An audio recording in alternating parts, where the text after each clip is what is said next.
Alright, so what if I told you that you could buy a game that you and all your friends could play online, no matter if your friends are on the other side of the country or, right on your couch.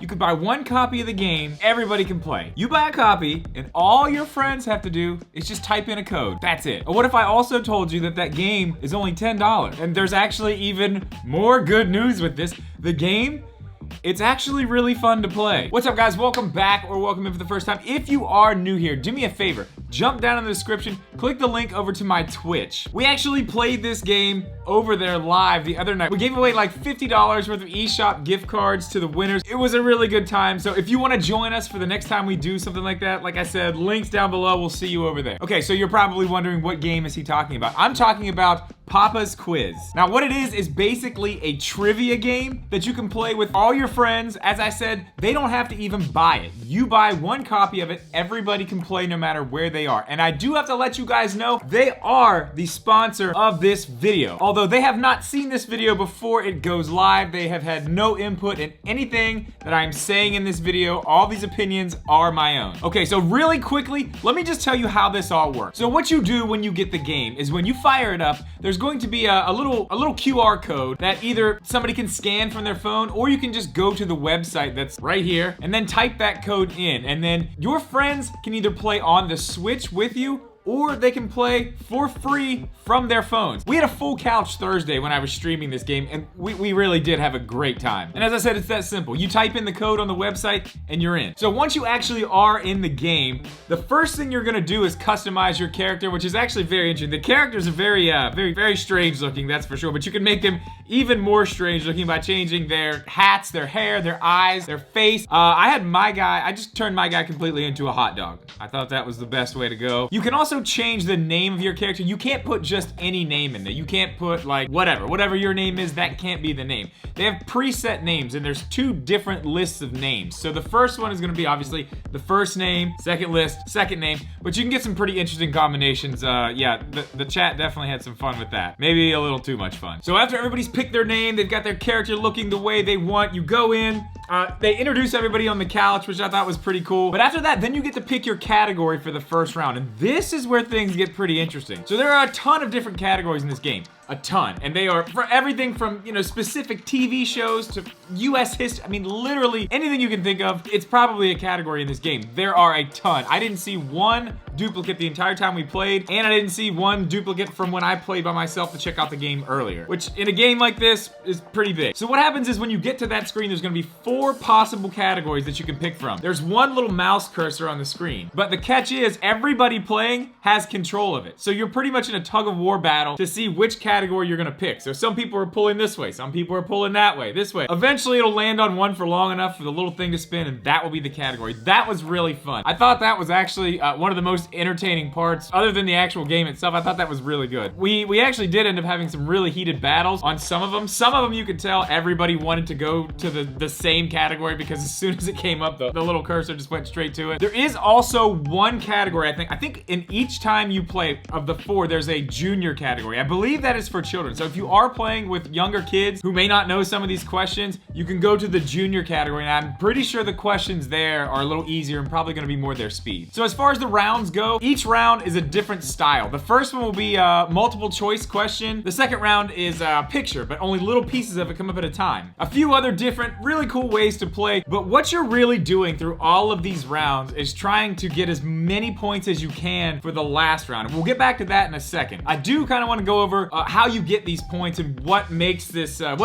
so interesting and fun to play. The faster you answer, as long as you're answering correctly, that is. If you get it wrong, you don't get any points. But if you answer correctly, the faster you answer, the more points you'll get. So even if you and the same person get the correct answer, if you got the answer before they got the answer, you will actually get more points. So it works out really, really well when it comes to stuff like that, especially if you can get your answer in, which, not gonna lie, I did. Got my answers in pretty quickly, I would say. So I did end up with a lot of points for the final round, but the final rounds are really anybody can win. Anybody can win. In the final round, each person is on their own little tower, right? So the towers are taller and shorter depending on how many points you've gotten through your rounds. More points you have, the taller your tower is. The less points you have, obviously, the lower your tower is. But the problem is, at the bottom, when your tower disappears, there's a hole. And when you have no more tower left, you fall in the hole and you're done. So obviously the people with the most points and the highest towers are gonna have a little bit of an advantage here. But a person with a small tower could totally come back. Let's say I had the most points and, you know, I kept getting questions wrong. Even if you have a small tower and you're getting them right, then you're raising your tower. Every time you get a question right, your tower actually raises. But here's the catch. This round also has to do with speed, because as soon as the question is asked, everybody's tower starts lowering, and the only way you can stop the tower from lowering is to pick an answer. So you have to be quick. So we had some pretty awesome battles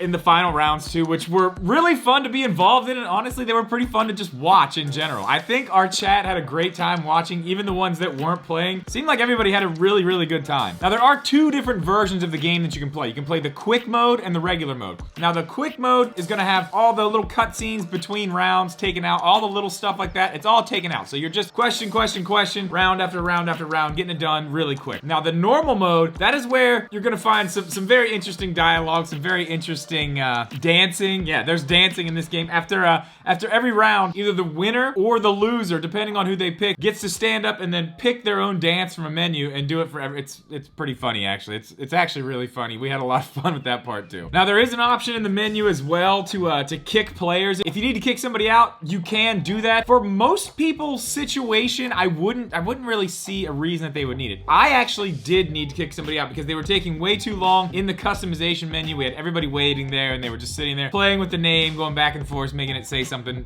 funny. So I gave them a warning. I told them to stop. They didn't stop. So I went into the menu and I kicked them out. We got another player in there and we just kept on going. So in my situation, if you do intend to stream this game, you do have that option. You can kick somebody out very easily, right in the menu. Glad that was there. Again, I don't know what other situation you would use that in, but in mine, glad it was there. Now, there is one thing about this game that I didn't really like at first. I was not a big fan of the robotic sounding voices in this game. I did later find out, as I started paying attention a little closer, that one of them actually is a robot. So it makes a little bit more sense that it's robotic, but they are very robotic. But the main character, Papa, I guess his name is, he's gotta be Papa. I think he's Papa. He's got an accent and he's also kind of robotic, which at first kind of threw me off. It was a little bit weird, but honestly, as we went through the game and we started hearing some of the dialogue and some of the things he said about, like, I think there was one point where he was asking the bottom player how he could lose so many points in just one round, and with the accent and the robotic, I mean, it was pretty funny. It grew on me a little bit as we went, I will admit. Still, probably, I would say the low point of the game are the voices. That's definitely the low point, but other than that, it ran fine. I mean, it's not a graphically intense game, clearly, so I didn't think there would be any problems there. There weren't. As far as I could tell from where I was sitting and playing on the Switch, everybody seemed to be able to get their answers in pretty easily. I didn't really see anybody complaining about it in the chat. I had no issues. I think this is a really fun game, honestly, for $10, and that's really it. It's not $10 for each person. It's $10